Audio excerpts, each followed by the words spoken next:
किस अस्पताल में हुआ है? सर हम लोग नोएडा में रहते हैं, मैं और मेरे हस्बैंड। अभी होली में हम लोग बिहार आए हुए थे सर, होली मनाने के लिए पूरी फैमिली का गेट टुगेदर था।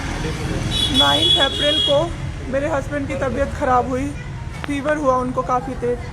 हमने कोरोना का 2-2 3-3 बार टेस्ट करवाया, नेगेटिव आया। RT-PCR के लिए दिया तो वहाँ पे भागलपुर में, सर भागलपुर में थे हम लोग, वहाँ पे 1 दिन 2 दिन वेट करते करते 10 दिन तक रिपोर्ट नहीं आया। फिर हमने नोएडा के एक डॉक्टर हैं उनसे कंसल्ट किया, वीडियो कंसल्टेशन से। उन्होंने बोला कि CT चेस्ट करवाना है। हम लोग भागलपुर गए और CT चेस्ट करवाए तो उसमें उनका इन्फेक्शन आया। 60% लंग्स उनका उसमें इन्फेक्टेड था, डैमेज नहीं था, इन्फेक्टेड था बस। बाकी लंग्स का हर चीज़ परफेक्ट था, सारा चीज़ नाक का, गले का सब कुछ नॉर्मल था, उसमें रिपोर्ट में था। फिर हम लोग नेक्स्ट डे ग्लोकल हॉस्पिटल है भागलपुर में, ग्लोकल हॉस्पिटल लेके आए, वहाँ पे एडमिट कराया हमने ICU में। मेरी मदर की भी तबीयत ख़राब थी, मेरी मम्मी और मेरे हस्बैंड दोनों एक साथ एडमिट हुए। वहाँ पे इतनी लापरवाही हुई उनके साथ, इतनी लापरवाही हुई। डॉक्टर्स आते थे बस विज़िट के लिए, 10 मिनट देख के गए। उसके अलावा जितने भी वहाँ पे नर्स थे, कंपाउंडर्स थे, सारे के सारे जल्लाद थे सर। कोई दवाई तक नहीं देना चाहता था पेशेंट। मेरी मदर टचवुड बेटर कंडीशन में थी थोड़ी, मेरे हस्बैंड बोल भी नहीं पा रहे थे उस समय तक। इशारे से पानी का ऐसे ऐसे बताते थे, लेकिन कोई उनको पानी नहीं पिलाता था सर। वो मुझे हार के फ़ोन करते थे कि पानी पिला दो। जब मैं अंदर जाती थी तो ये लोग हल्ला करते थे कि क्यों जा रहे हो अंदर। फिर भी मैं जाके उनको पानी पिलाती थी, जूस पिलाती थी। रेमडेसिविर इंजेक्शन का नाम आप लोगों ने अभी तक सबने सुन लिया होगा कि कितनी मुश्किल से मिल रहा है। डॉक्टर ने वहाँ सजेस्ट किया, मेरे 2 पेशेंट थे वहाँ, हमने बहुत मुश्किल से अरेंज किया। जब वो इंजेक्शन मिला तो एक दिन रात को जब इंजेक्शन देने लगे, हाफ इंजेक्शन फ्लोर पे गिरा दिया उन्होंने। हमने कहा कि इतना महंगा इंजेक्शन है, इसी का असर होके ठीक होते ये आपने कैसे गिरा दिया। उन्होंने कहा कि 50,000 का भी गिरा देता ना तो तुम कुछ नहीं कर पाती अभी। हम लोग चुपचाप वहाँ से सर हट गए। थोड़ी देर बाद वहाँ पे मेरे हस्बैंड को मैंने देखा कि उन्होंने 2-3 बार पॉटी किया था, यूरिन पास किया था, कोई क्लीन करने नहीं आ रहा था सर। 6 घंटे से वो उसी गंदगी पे पड़े हुए थे। उन्होंने मुझे फिर फ़ोन किया, बस फ़ोन कर पाते थे सर, बोल भी नहीं, बस मिस्ड कॉल आती थी, मैं समझ जाती थी कि कुछ परेशानी है उनको। जब मैं गई तो मैंने देखा पूरे गंदे बेड पे मेरे हस्बैंड 6 फीट 2 इंच के सर, पूरे गंदे पे वो सोए हुए थे सर। मैंने ज़बरदस्ती सबको बुलाया। एक आदमी था ज्योति कुमार करके, ज्योति कुमार, सब लोग ध्यान से इसको कवर कीजिए। ज्योति कुमार एक कंपाउंडर था वहाँ पे। कौन सा हॉस्पिटल का? Glocal hospital Bhagalpur. Jyoti Kumar compounder है वहाँ का, मतलब जो अटेंडेंट सब होते हैं ना वो है, लड़की नहीं है, लड़का है ज्योति कुमार। उसको मैंने रिक्वेस्ट किया कि भैया प्लीज़ आप मेरे हस्बैंड की मदद कर दीजिए, रात में ये लोग रुकने नहीं दे रहे हैं मुझे अपने पास, इनके पास। उसने बोला ठीक है ज़रूर मदद करूँगा, ये कह के, और मैं अपने हस्बैंड से बात करने लगी, इशारे से ही वो बात कर रहे थे, मैं बोल रही थी। अचानक से मेरा दुपट्टा खिंचाया बहुत ज़ोर से। मैंने सोचा क्या हो रहा है, जब मैंने पीछे मुड़ी तो मेरे कमर पे उस आदमी का हाथ था और मेरा दुपट्टा वो ज्योति कुमार खींच रहा था। मेरी माँ पीछे से चिल्लाई, मेरे हस्बैंड ऐसे ऐसे होने लगे, पूरा पसीना उनको चल गया, कुछ बोल नहीं पा रहे थे वो। जब हम लोग ठीक थे ना, मैं बाहर निकलती थी ना, कोई मुझे ऐसे देखता था ना नॉर्मली ही तो कहते थे आंख निकाल लूँगा, क्या सोच के इसको देख रहे हो। और मेरे हस्बैंड उस दिन बेड पे पड़े हुए देखते रहे कि मेरी वाइफ का कोई दुपट्टा खींच रहा है। और जब मैंने उस आदमी को देखा ना तो वो मुस्कुरा रहा था। मैंने ऐसे दुपट्टा खींचा और मैं कुछ नहीं बोल पाई डर से कि मेरे हस्बैंड यहाँ पे है, मेरी माँ यहाँ पे है, ये लोग कुछ कर देगा, इस डर से मैं कुछ नहीं बाहर निकली। मैं बाहर निकल के मैं दम से बैठ गई। वो आदमी मेरे पास फिर आया, मुस्कुरा के बोला मैं ध्यान रखूँगा। मैंने बोला ठीक है भैया आप ध्यान रखना। मैंने कुछ नहीं बोला उसको, कुछ भी नहीं। 2-3 दिन बाद ऐसे ही कोई सुविधा नहीं, कुछ नहीं। मेरे हस्बैंड की तबीयत उस दिन से बिगड़ी जब रात के 2 बजे में मेरी मदर के बगल वाले बेड पे एक अंकल, मास्क उनका हट गया था और वो अंकल चिल्ला के नर्स को बुला रहे थे और मेरी मम्मी चिल्ला रही थी जल्दी आइए ये मर जाएंगे, जल्दी आइए ये मर जाएंगे। कोई नहीं आया और अंकल ने दम तोड़ दिया। ऐसे 3-4 लोग उस 2-3 दिन के अंदर दम तोड़े हैं बिना केयर के, बिना नर्स के आए। सारी नर्स टेबल कुर्सी लगा के सो जाती थी, कहती थी पागल हो गए हैं हम ही, अब मर जाएंगे इस कोरोना के चक्कर में, अब तो क्यों जॉब कर रहे हो, छोड़ दो, आपकी जगह कोई और आ जाएगा। उसके बाद वहाँ से बाई पैप वहाँ उस हॉस्पिटल में नहीं अवेलेबल था। मेरे हस्बैंड की तबीयत एक दिन बहुत ख़राब हो गई, उन्होंने मायागंज रेफ़र कर दिया, भागलपुर मायागंज हॉस्पिटल। हम लोग अभी मायागंज आए, मायागंज की और हालत ख़राब। ICU में 4 बेड था, मेरे हस्बैंड के बगल वाले बेड पे 4 लोग 6 से 7 घंटे में 4 लोग ख़त्म हुए। क्यों ख़त्म हुए? वो नर्स को बुला रहे थे, सिस्टर आ जाओ, दिक्कत हो रही है, दिक्कत हो रही है, और सिस्टर नहीं आती थी। एक अंकल तो बुलाते बुलाते उलट के गिर गए, पूरा सर फूट गया, ब्लड ब्लड, और मर गए वो अंकल वहीं पे। इतना मेरे हस्बैंड डर गए। शाम होते होते मेरे हस्बैंड की तबीयत अचानक से ख़राब होने लगी, पूरा ये सब ड्राई हो गया, एक लेयर वाइट कलर का जम गया उनके ऊपर, बहुत ज़्यादा तबीयत ख़राब हो गई।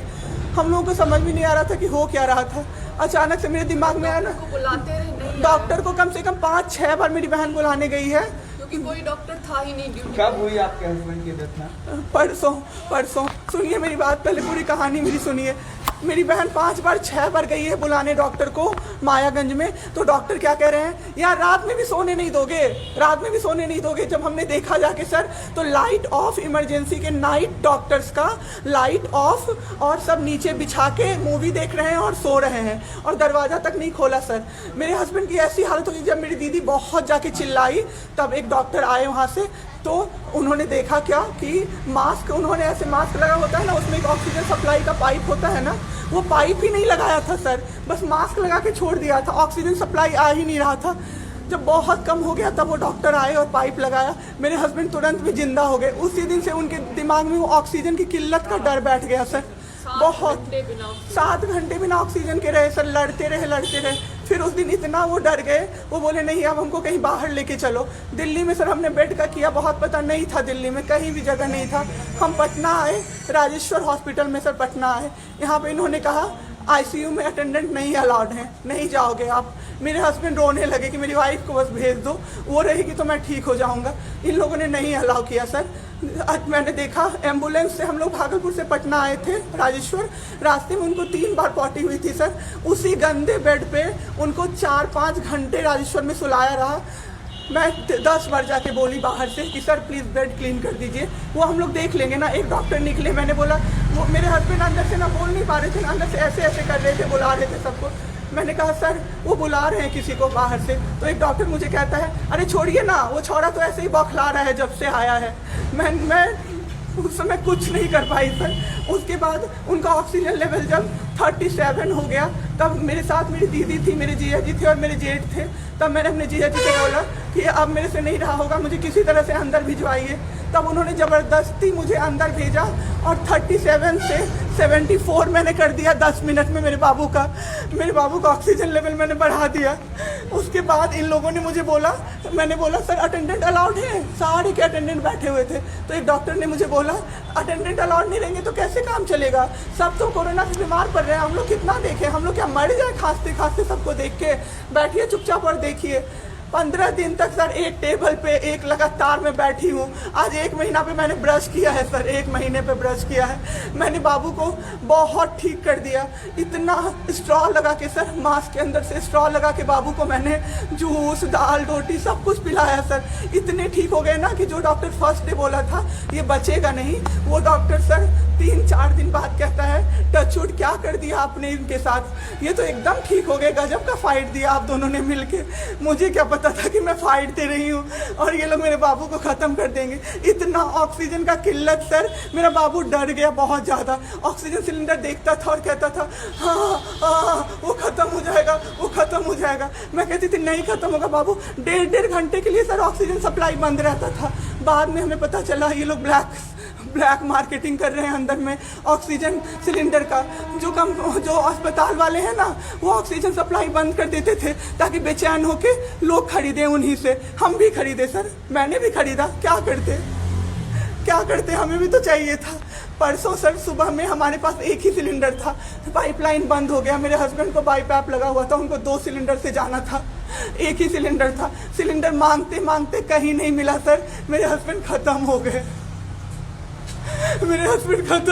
सर, मेरा बाबू चला गया हमको छोड़ के। आपके साथ